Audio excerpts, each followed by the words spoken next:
हाय दोस्तों, आज लेनोवो का लैपटॉप आया है। इसकी एसएसडी क्रैश हो गई थी। हम इसकी एसएसडी रिप्लेस करेंगे और ऑपरेटिंग सिस्टम इंस्टॉल करेंगे। आप स्टेप बाय स्टेप देख ही सकते हो कि मैं कैसे कर रहा हूँ। ये ऑपरेटिंग सिस्टम इंस्टॉल हो रहा है दोस्तों, देख सकते हो।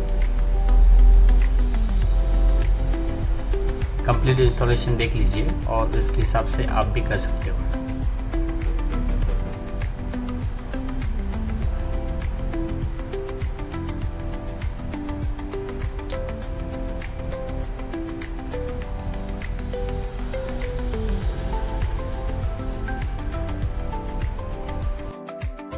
अगर आपके कंप्यूटर या लैपटॉप में कोई प्रॉब्लम आ रही है तो हमें कांटेक्ट कर सकते हो 8459187600 या हमारा स्टोर भी विजिट कर सकते हो जो वागोली में बेस्ड है।